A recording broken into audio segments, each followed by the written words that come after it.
interview and you started filming.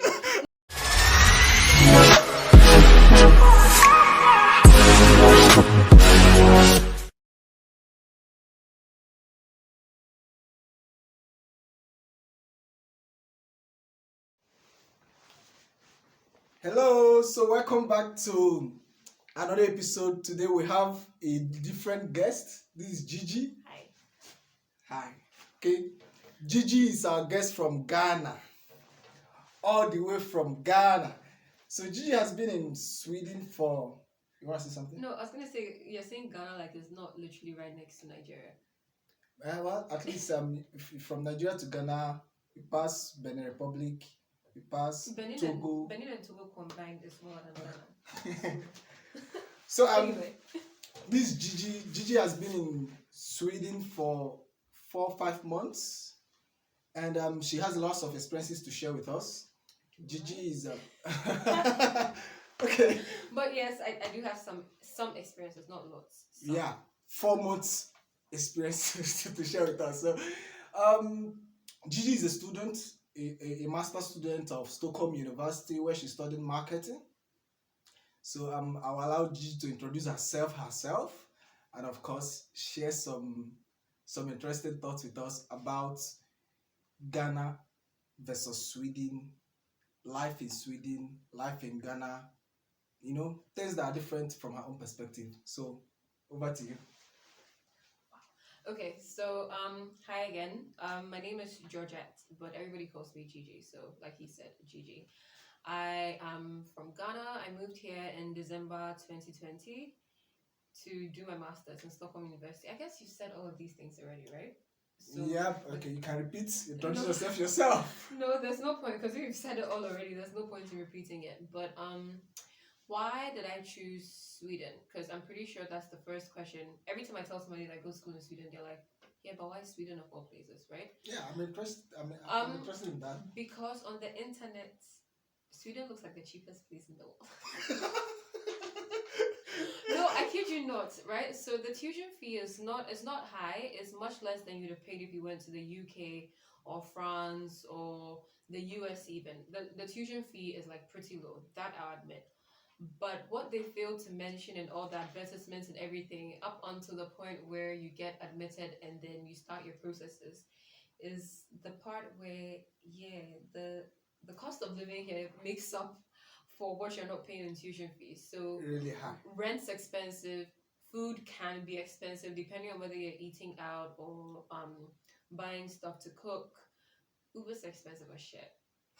Listen, in Accra, like a short distance for Uber or Uber being cancelled is like 5 cities, 6, 7 max, right? Here, I requested on Uber one time and I think I delayed because I was carrying like a bunch of stuff and I delayed. So the driver cancelled, blah, blah, long story. Tell me why when this driver cancelled, I got charged 75 Ghana cedis as my cancellation fee. So yeah, just take the bus or the train everywhere. But yes, Sweden is an expensive place, but what I can say is the longer you live here, and by longer I mean after 3 months, you start to adjust. So then now the other day we were talking about it where before you get here and they give you the price of something, the first thing you do is you compare like, hey, this is expensive, right? But now you start to think in krona, which is the Swedish currency. And things start cheaper. Yeah, and it suddenly gets cheaper. The minute you start thinking in krona, everything is suddenly affordable, right? So I bought a bottle of Malta Guinness last weekend. Yes, I fought to find Malta Guinness in Sweden, and it was 10 krona, right? So back in Ghana, that's 7 cities, which I thought, oh, that's fair because they imported, they pay duties, blah blah. But in Ghana, I'd only pay 7 cities for Malta Guinness if I was in some upscale restaurant or something. So like that is expensive. Do you see what I mean? Yeah. So that comparison. What else? Let's talk about Swedish weather. Why are you letting this be a monologue? We're supposed to be having a conversation. That's what you told me. Well, you're the special guest. You have the floor. Yeah, but it's a conversation. Okay. Because you know what's funny? You came here longer than me. You came here in August. So why are you putting me on the hot seat? You have experiences too, and you've been to other regions in Sweden. You know Sweden more than me. We are making this video live from Stockholm, and she's been in Stockholm, Sweden for 4 months, I think. right? You've been in Stockholm, Sweden for 4 months as well, so I've been here, more than that. So, imagine but we want to understand Gigi's perspective, perception, Gigi's own how experience, I perceive it, and how you've experienced the in a perception. Nigerian, In the, in Nigerian, how I perceive it. What do you Okay, mean? so the weather, yeah, Swedish weather is the absolute ghetto. I'll tell you that. Please Listen, don't insult Sweden. no. The funny thing is, as time goes on, I feel like I'm falling in love with this place in like the weirdest way, but it's also like it's a weird place. The adjusting is difficult. I won't lie to you. So the weather. I come from Ghana. For those of you who are from Ghana or Nigeria or who've been to Ghana, you know that the weather is nice and warm. Sometimes unbelievably hot. Unbelievably, yeah. Yes, I like that part. unbelievably hot. And then it was like a sharp shift from like, did we even have Hamatan last year? No, it wasn't really much of Hamatan, but essentially I got here in December. So from like that nice, sunny, windy, that nice December weather straight into winter. Which wouldn't have been a problem, right? I mean, it's cold, it's winter, it's December, understandable. Except here, the sun was coming up at like 9:30, 10 a.m. And then by 3 p.m., the sun is gone again. And so that's what 9, 10, 11, 12, 1, 2, 3, 7 hours of sunlight, sometimes even less. And you're like, what's happening? But wait, were you prepared for that? I mean, moving from Not necessarily, I had heard, but I didn't expect it to be like that extreme. And it was, to be honest, it takes a toll on you. It takes a toll on you mentally, even physically, because you can't even get out of bed. So I wake up early every day. I'm up by 5:30, 6:30 every single morning, right? Now I get here, first few mornings, I woke up that early.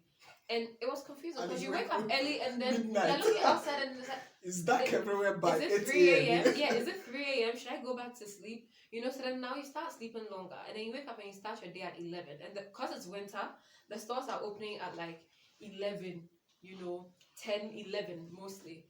By the time you get up, finish taking a shower, all of those things, go and walk around town and come. By the time you're walking back from the town, the sun is gone. And it's just pitch dark again. And you've talked about this is just more like a cultural shock or that you were somewhat expecting. I wouldn't even call it a cultural shock. It's just an atmospheric shock. But you knew you what were I had been expecting. told. Okay. No, what I had been told was about midsummer, right? That's what I knew about. Okay. And midsummer is the season we're approaching now. So yesterday, for instance, the sun completely disappeared from the sky at about 9:45, 10 p.m. I didn't notice that. The sun sets in my window. Okay. And then by 5:15 this morning when I opened my eyes, it was nice and bright outside, right? And if you're like me who just moves with the sun affects my mood, affects my mental space, it affects everything. So the minute the sun is out, my body is up and ready to go and be productive.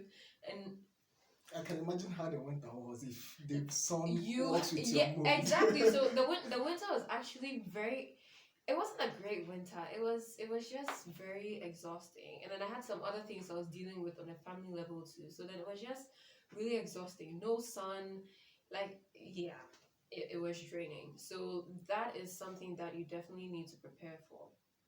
That and making sure you have your money up. So is there anything that you saw in Sweden you never heard about such before and it was more like a shock to you? Is there anything at all? Or everything you've met so far you somewhat knew about it? It's the fact that before you can exist in Sweden, you need bank ID.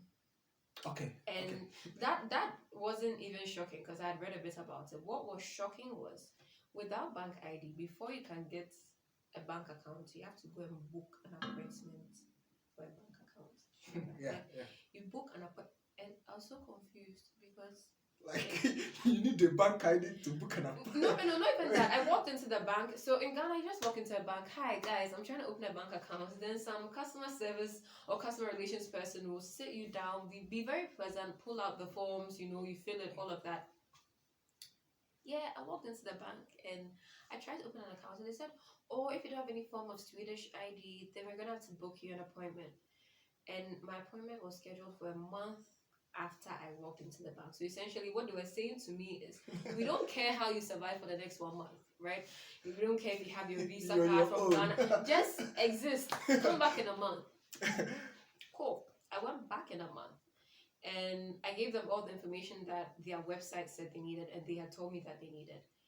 And then they told me that if my money is coming directly from Ghana, they can't open the account because of some anti-money laundering laws that they recently have in place. So essentially, like, um, yeah, I was just about to cuss on your channel, but I think this is a very.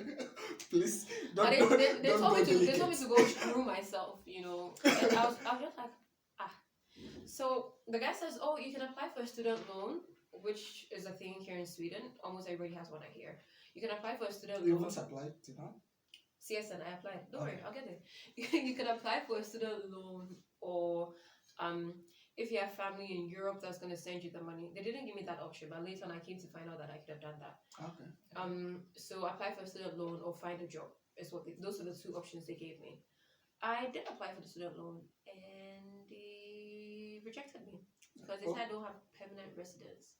Although at the time I was applying, the website didn't say anything about having permanent residence. They just said if you have a resident permit, right? But that's why I thought if you have a residence permit. No, they rejected me twice because I applied again. They rejected me twice, meaning that so the second time I applied after I got my person number. Right? Okay. And they still said, oh, according to Migrationsverket, or however it's pronounced, you don't have permanent residence in Sweden, so we can't give you that. But the banks keep referring you to some student loan, you know. Yeah, they keep CSN. referring to the student loan. And the student loan keeps saying that you don't have insufficient storage space. So how would they do that one? But it's still on. The video is still on. I think it's still recording. Great. Okay, so yeah, the bank said I should apply for student loan, blah blah blah. I applied for the first time, got rejected. Then I got my person number, which is like your social security number if you're living in Sweden, which took 9 weeks to get. And the social security 9 weeks. Yes. That was 9 fast. or 10 weeks. Mine took 11 weeks. What they told me to wait 11 weeks. Mine Yeah, took 11 no, weeks. I was lucky, but essentially your existence in this country is dependent on If you that don't, number. if you don't have that number, you're not, just go back home. Really, because as long as you don't have that number, you don't exist in Sweden, right? there are just so many things you can do without the personal number. Yeah. You know, I see without the personal number, you're just a visitor. You know, came by here, living that's a by next tourist. day. Yeah. You're a tourist, exactly. Yeah. So when I got my person number, I went back to the bank and said, "Oh, I have my person number now." Because apparently, when you have a person number, they can open an account for you. So when I went and did that, then this girl now came and said that, "Oh, but it still says here that your money is coming from Ghana." So there was a block when I tried to open the account, right? And I think the first bank I went to, they were a little funny. I'm not going to go into it, but they were a little funny. A group of people were a little funny to me because of my skin color. Really? Yes. Really in Sweden? No, apparently Swedish people are very like that. From what I hear, I don't know, but from what I hear, they hate to be called racist. Yeah, So they don't show it. Yeah, so they'll do very covertly, you know. But this day when I went to the bank, I was in typical African girl mode. My afro was out, you know. So the like 3 people standing somewhere giggling and pointing fingers at my afro, and it upset me. So I went back to the bank, and that's when I went to the bank that you bank at. Okay. Yes. And even though they also had that anti-money laundering security feature, whatever it was, they actually were very patient with me. So then at every step, they'll tell me that, okay, we've hit a snag here and this is the information that's being requested. You know, they made it easier. They didn't make me feel frustrated, even though because of COVID, you had to stand in a queue to enter the bank. And I was joining 45 minutes long queues. You know, but yeah. Well, I think this is just a personality stuff with, you know, in every country there's some banks or some bad customer services and so. Okay, so yeah, the video cut because you know he brought his Nepal issues to Sweden, but now we are back. So you don't need to tell them that the video cut. No, but easier that way. So they like whatever differences that they see, they just know that. You still don't need to tell them that the video cut. It doesn't matter. Anyway, so we're talking about banks bond. No more bank issue. No more money issue. It took a month, maybe 5 weeks to get a bank account in Sweden. You know. And this is after I finished the first 2 months of. Oh, I'm sorry, that's my phone. This after I finished the first 2 months of book appointment first, go come, blah blah, all of that. It took me another month. So essentially, I got my Swedish bank account in April. After I came in. So how were you surviving? You know, without a bank account for months? This is a good time to tell you about Revolut, which I sent you the link and you never. No. You can't advertise. There's TransferWise. No, I'm not going to advertise. There's Revolut. There's TransferWise. Those help because they are multi-currency cards, so like a digital bank with multi-currency cards. So I used to use my debit cards in Accra, move money onto one of those cards, and then use it here simply because I had krona balances on those cards. So then it made it easier to shop because if I was shopping directly from my debit card in Accra, I would be losing from exchange rate conversion, and then I'll be charged for using my card. Like you know how it works in Africa. But even Ghana is better because in Nigeria you can't spend more than $100 in a month with your card. Mm-hmm. So and $100 is something you spend in a day in Sweden. So. You can't spend more than $100 a month with your card. So thank God I'm not Nigerian. That's all I have to say because that will be have to. Nigerians, you know, we are smart people, so we have to protect against money laundering, against all this kind of stuff. So our government, in their own wisdom, please let's talk. The same government that banned what do you call it, cryptocurrency. Yeah, because of corruption. The same government that's Please, let's not talk about politics. Let's not talk about the banking system. Politics. Yeah, let's not talk about politics. Okay. What else do you want to tell us about Ghana and Sweden? You know, someone coming to Sweden, maybe a student who wants to come to Sweden from Ghana, what should they expect? Or what do you even advise them generally? Okay, so what I would say is before you come, do like your research. And I'm guessing that if you're watching this video, you are doing your research. Come prepared, save a lot of money before you come, just so that in case you find yourself in a situation where the bank is doing this or some way somehow you might need extra cash, and just so that you don't have to keep falling back on family back home, unless you are how do you say it in not Ajibota? There's another one, the rich one. What are they called? Oh, but you don't speak Yoruba, so you wouldn't know. Anyway, unless you're like from a rich home. If you're from a rich home, yeah, that's Ajibota now. That's Ajibota. Okay, so that's Ajibota. Those guys are Bako. Okay, so if you're an Ajibota, whatever. If you're from a rich family, like ball out, right? But if come on, ball out here. You know? But if you're doing things on your own. Maybe you're working for yourself or you're working somewhere, your family supported you to pay your tuition fees and stuff to move here. It would be great if you start saving up some money now. I'm hoping watching this, what month are we in? May? Watching this means that you've been admitted, you're trying to come by September. Start saving now. Because that money will cover some expenses that you you wouldn't know before coming. So for instance, I bought a new mattress and a new bed and I furnished my room when I came. He was lucky. He came to meet a few things here. I had to furnish my room. So just those kind of things. I have a friend who he moved to Lapis, right? Okay. And he didn't like me. Empty room, the 4 walls, empty, nothing. He actually slept on the floor for I think a day or two before I made him. That's terrible. Yeah, and it's cold, and this is winter, so it's cold and. We have heaters in the room which are absolutely useless. Don't quote me. They don't work. So you have to get your own heater. Exactly. So there are just a few things. And I'd say read a lot of blogs. And if you can, subscribe to the local.se because I think that's what helps a lot of expats, immigrants living here to just kind of know what's happening, how to assimilate, what to expect, that kind of thing. Local.se. I think I subscribe to local. I subscribe to that. That helps me a lot. And studying in Sweden also has some helpful resources, especially when it comes to like budgeting and how much you expect to spend in Sweden, that kind of thing. I guess they kind of pull information directly from the government, whatever, but make sure you keep updated on these 2 blogs in particular. It will help you to know what to expect, especially the local. Because a lot of immigrants write stories. Let's talk about let's conclude this video with the beautiful things about Stockholm, Sweden that you've been able to see in the last 4 months. Just beautiful things, sweet things, nice memories you've created in 4 months. Nice memories. Don't know about that because you know why I don't know about that. But Okay, yeah. beautiful things In Stockholm, in Sweden. in Sweden, I'd say is the water. There's water everywhere, and I like water. I like the sun and I like water. So that for me is beautiful, and the fact that there are open parks and all of that, yeah. And the air is like fresh and clean. Unlike Ghana's air. Unlike Nigeria's air. I've been to Nigeria a few times. Unlike, let's be specific, unlike Lagos air. No, but do you know how I even realized how fresh the air is? Let me tell you a story. So this day I was standing at the bus stop at Hector, right?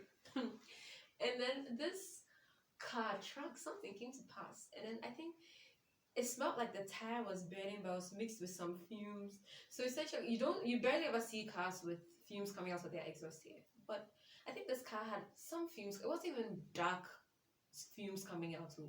It was like a white colored fume, but it was so pungent. I felt like, what's happening? Meanwhile, back in Ghana and Nigeria, let's keep it 100. Back in West Africa. Okay. Right. The air just smells like fumes. And we love it. Don't you love it? No, we're okay with it. We don't complain. That's all I'm saying. That when you come, you just realize that there's a clear difference. And I don't think it has anything to do with, this is outside Africa. No, I just think they are just more intentional about keeping their air clean here. That's all. At the airport, they have like a smoking booth where you stand inside to smoke, yeah. just so that you don't pollute other places. Don't make it hard for other people. It doesn't work like that's where I come from. So yeah. Kudos to Sweden, right? On that environment, right? Yes. When it comes to environmental issues, on banking, Sweden will give you this. Yeah.